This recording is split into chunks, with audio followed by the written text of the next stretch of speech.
10월 30일 금요일 성령통독 54일째 특별 새벽 기도회 시간입니다. 오늘은 에스겔 40장부터 48장까지의 내용을 가지고 함께 말씀을 묵상하겠습니다. 성전의 가장 핵심적인 요소가 무엇인지 아세요? 교회의 가장 핵심적인 요소가 무엇인지 아십니까? 오늘 에스겔 40장부터 48장까지 말씀을 보면 두 가지인 것을 알 수 있어요. 첫 번째는 하나님의 영광이고요. 두 번째는 하나님의 거룩입니다. 이스라엘은 성전을 더럽힘으로 하나님의 영광과 거룩을 무시하고 모욕했습니다. 물론 하나님의 영광과 거룩은 사람이 무시하고 모욕한다고 해서 훼손되지 않습니다. 상함을 입지 않습니다. 타격을 받지 않습니다. 그러나 사람의 그 행위는 반드시 하나님 앞에서 심판을 받습니다. 솔로몬에 의해서 성전이 지어졌죠. 그리고 하나님의 영광이 임했었고 그 성전은 유지가 되었습니다. 그런데 솔로몬이 죽고 그 아들 르호보암이 왕이 된 이후에는요, 성전의 진정한 의미가 사라지고 말았습니다. 그리고 형식적인 제사, 형식적인 의식만 남아 있었습니다. 그래서 하나님께서 에스겔 1장 12절에 이렇게 말씀하셨잖아요. 누가 너희에게 그런 것을 가져오라고 하였느냐? 너희는 내 마당만 밟을 뿐이다. 지난 주일날 제가 이 말씀 드렸죠. 그냥 너희는 내 마당만 밟는 거야. 너희 마음이 어디 갔니?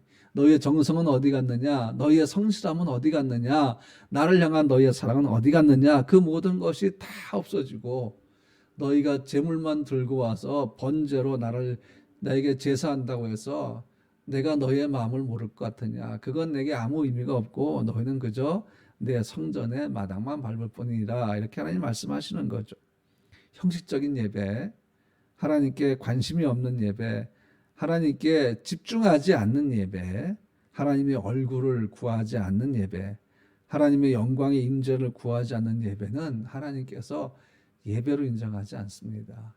여러분이 교회에 나와서 진정으로 하나님의 얼굴을 구하지 않으면 하나님 보시기에 그는 거룩한 제사가 아니라는 거죠. 마음은 떠나고 몸만 교회에 앉아서 의식에만 참여했다가 가는 성도로 하나님이 보실 뿐입니다.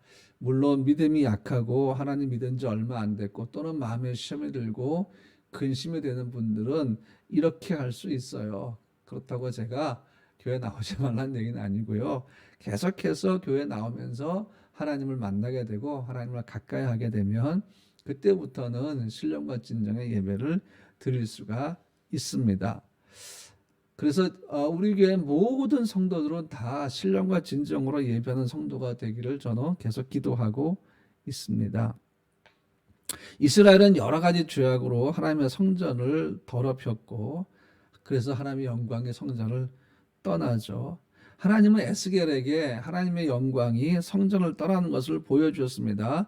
에스겔 10장 18절과 11장 23절 말씀 보면 여호와 영광이 성전 문지방을 떠나서 그룹들 위에 머무르니 이렇게 돼 있고, 여호와 영광이 성읍 가운데서부터 올라가 성읍 동쪽 산에 머무르고 그랬습니다. 성읍 동쪽 산은 지금의 지형으로 보면 이제 감람산이 아닐까 생각하는데, 이 두 말씀 보면 하나님이 예루살렘 성에 계시다가 동쪽 문을 통과해서 동쪽 방향으로 올라가심으로 성전을 떠나는 것을 우리가 볼 수 있죠. 그런데 오늘 우리가 읽게 될 이 에스겔 40장을 보면 그렇게 떠나셨던 하나님의 영광이 다시 이스라엘로 돌아오는데요. 하나님의 성전으로 돌아오는 모습이 나오는데 이것을 하나님의 영광의 회기라고 합니다. 이 영광의 회기를 하나님이 에스겔에게 보여주시는 장면이 에스겔 43장 4절로 5절 말씀인데, 여호와 영광의 동문을 통하여 성전으로 들어가고 영이 나를 들어데리고 안뜰에 들어가시기로 내가 보니 여호와의 영광이 성전에 가득하였더라 그랬습니다. 떠났던 여호와의 영광이 성전 안으로 들어온 것이죠. 이 동쪽 문이 어딘가 하면 예루살렘을 나중에 혹시 저랑 같이 가시든지 아니면 여러분이 따로 가시게 되면 거기에 골든게이트라고 있습니다. 황금 문이에요. 그 황금문이 여러분 성경에 나오는 베드로와 요한이 안진뱅이를 고쳤던 미문이라는 곳입니다. 그런데 거기는 닫혀 있어요. 유대교 전승에 따르면 하나님이 예루살렘의 동쪽 문으로 들어가신 뒤 문이 닫혀 다시는 열리지 않고 언제 열리는가 하면 메시아가 다시 오실 때 그 문이 열리기 때문에 아무도 그 문으로 들어갈 수 없다 이렇게 되어 있습니다. 그 문은 지금 완전히 폐쇄가 되어 있습니다. 그런데 이 장면, 이 유대 전승의 근거로 에스겔 44장 1, 2절을 들고 있는데요. 그가 나를 데리고 성소의 동쪽을 향한 바깥문에 돌아오시니 그 문이 닫혔더라. 여호와께서 내게 이르시되 이 문은 닫고 다시 열지 못할지니 아무도 그리로 들어오지 못할 것은 이스라엘 하나님 나 여호와가 그리로 들어왔음이라. 그러므로 닫아둘지니라 이렇게 말씀하고 있습니다. 지금부터 조금 더 구체적으로 이 부분을 좀 살펴볼 텐데요. 43장 2절 한번 가볼까요? 43장 2절 말씀 보시면 이스라엘 하나님의 영광이 동쪽에서부터 오는데 하나님의 음성에 많은 물소리 같고 땅은 그 영광으로 말미암아 빛나니 그랬습니다. 자, 지금부터 우리가 아주 중요한 세 가지 단어를 생각할 텐데 첫 번째 43장 2절 말씀 보니까 반복되는 한 단어가 있어요. 한 단어가 두 번 반복되는데 뭔가 하면 영광이라는 단어입니다. 그 다음에 43장 4절과 5절을 좀 같이 볼게요. 여호와의 영광이 동문을 통하여 성전으로 들어가고 영이 나를 들어 데리고 안뜰에 들어가시기로 내가 보니 여호와의 영광이 성전에 가득하더라. 그렇게 되어 있습니다. 이게 뭔가 하면요. 43장 2절에서는 영광이라는 단어가 두 번 반복이 되는데 4절과 5절에서는 역시 영광이라는 단어가 두 번 반복되면서 또 하나의 단어가 두 번 반복되는데 그것이 바로 성전이라는 것입니다. 그러니까 영광이 두 번 반복, 성전이 두 번 반복되는데 하나님의 영광이 다시 예루살렘 성전으로 돌아오니까 성전 안에 그 영광이 가득했다 하는 것을 우리가 알 수 있죠. 그 다음에 이 43장 7절, 8절, 12절을 한번 보세요. 그냥 제가 쭉 읽겠습니다. 그가 내게 이르시되 인자야 이는 내 보좌에 쳐서 내 발을 두는 처소, 이 발을 두는 처소를 우리가 발등상이라고 얘기하죠. 내가 이스라엘 족속 가운데 영원히 있을 곳이라 이스라엘 족속 곧 그들과 그들의 왕들이 음행하며 그 죽은 왕들의 시체로 다시는 내 거룩한 이름을 더럽히지 아니하리라. 그들이 그 문지방을 내 문지방 곁에 두며 그 문설주를 내 문설주 곁에 두어서 그들과 나 사이에 겨우 한 담이 막히게 하였고 또 그 행하는 가증한 일로 내 거룩한 이름을 더럽혔으므로 내가 노하여 멸망시켰거니와. 12절 말씀 볼게요. 성전의 법은 이러하니라 산 꼭대기 지점의 주인은 지극히 거룩하리라 성전의 법은 이러하니라. 자, 여러분 이 7절, 8절, 12절에서 반복되는 또 하나의 단어가 나오죠. 그게 뭔지 눈치채셨어요? 네, 거룩이란 단어입니다. 그러면 43장 2절부터 12절까지 말씀 속에서 세 단어가 계속 반복이 됩니다. 처음에 첫 번째 영광, 두 번째 성전, 세 번째가 거룩이라는 것입니다. 이것이 뭘 의미하는 줄 아세요? 하나님의 영광이 성전, 즉 교회에게 요구하시는 것이 있다는 거예요.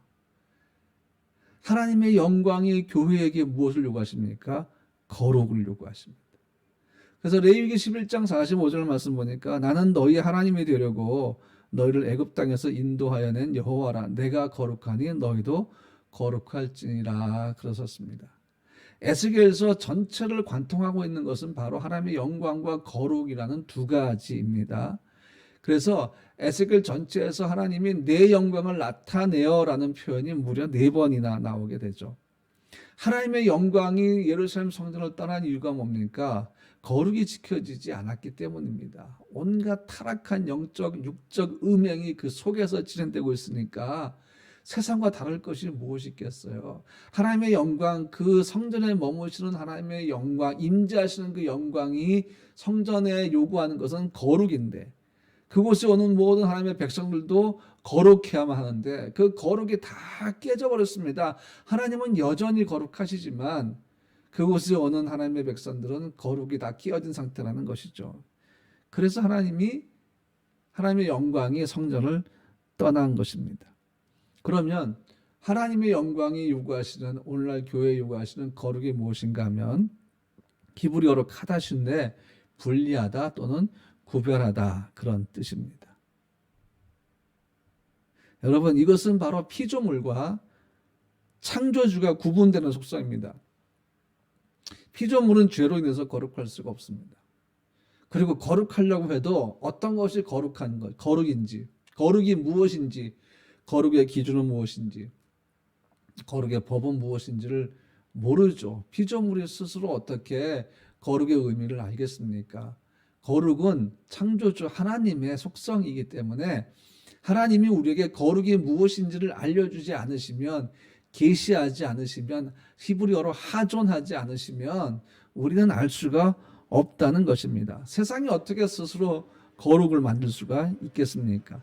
완전하고 정결한 대상과 그 거룩의 기준이 있어야 거룩이 무엇인지를 알 수 있지 않습니까? 그래서 하나님은 거룩함이 있기 때문에 우리와 구별되는 하나님, 이게 거룩이죠. 그래서 우리도 역시 하나님처럼 세상과 구별되는 하나님의 속성인 거룩함을 따라 거룩해져야 한다는 것입니다. 사람이 자기 지혜로 하나님을 알 수 없듯이, 그래서 하나님이 계시해 주셔야 하나님을 알 수 있듯이, 이 거룩함도 하나님이 우리에게 알게 하셔야 거룩이 무엇인지를 아는 거죠. 이미 하나님은 하나님의 백성들에게 거룩이 무엇인지를 수없이 말씀하셨고 가르쳐 주셨음에도 이스라엘 백성은 그 거룩함을 지키지 않았습니다. 그러므로 거룩은 세상이 만들고 죄가 만든 기준이 아니라 창조자가 지정하신 말씀과 법과 기준대로 살아가는 것을 의미합니다. 오늘 우리가 이 본문을 읽으면서 하나님의 영광과 거룩에 대한 이 두 가지 교회의 핵심을 기억했으면 좋겠습니다. 교회는 하나님의 영광이 임재하는 것, 쉐카이나, 그의 영광이 임재하는 것이죠. 또 이 거룩은 하나님이 교회에게만 요구하시는 것이 아니라 성도 개개인에게도 요구하시는 것입니다. 왜냐하면 우리는 성령의 전이기 때문이죠. 하나님의 영광의 임재와 거룩하심으로 가득한 성도의 삶, 그런 성도들로 구성된 그리스도의 몸된 교회가 얼마나 아름답겠습니까? 우리 교회는 날마다 이 거룩함을 회복시켜가면서 아름다운 그리스도의 몸을 회복해 나가야 할 줄로 믿습니다. 사랑하는 성도 여러분, 오늘 하루도 하나님의 영광과 거룩하심을 생각하시면서 성경을 읽으시고 묵상하고 기도하시며 걸어가시기 바랍니다. 기억하십시오. 주와 함께 걸어가라. 이것은 바로 선한 목자와 함께 걸어가는 양의 모습을 보여줍니다. 이 아름다운 그림이 오늘 여러분의 삶이 되고 여러분의 하루가 되고 여러분의 가정이 되시기를 주님의 이름으로 축복합니다. 기도하겠습니다. 거룩하신 주님, 하나님의 영광이 교회에게 요구하신 것은 거룩함입니다. 우리에게도 하나님은 거룩하라고 말씀하셨는데 사랑하는 우리 모든 성도들이 날마다 거룩함을 지키기 원합니다. 세상 것과 분리되고 구별되기 원합니다. 하나님의 자녀답게, 하나님이 기르시는 양답게 저희가 분명히 구별되는 삶을 살기를 원합니다. 우리의 삶이 늘 거룩할 수 있도록 성령께서 도와주시옵소서. 오늘 하루 코비드19가 만든 어려운 상황 속에서도 사랑하는 우리 성도들은 거룩함을 지키고 그리스도인답게 그리스도 예수 이름의 명예를 지키며 하나님의 은혜를 풍성하게 누리고 기도에 응답받고, 그러면서 하나님이 지키시고 보호하심을 깨닫고 느끼면서 감사할 수 있는 귀하고 복된 하루가 되게 하여 주시옵소서. 예수님의 이름으로 기도합니다. 아멘. 이제 여러분, 교회를 위해서, 성도들을 위해서, 나라와 민족을 위해서, 체코를 위해서, 프라를 위해서 기도해 주시고요. 그리고 여러분이 갖고 있는 기도의 제목을 가지고 간절하게 믿음으로 기도하시기를 바랍니다. 샬롬.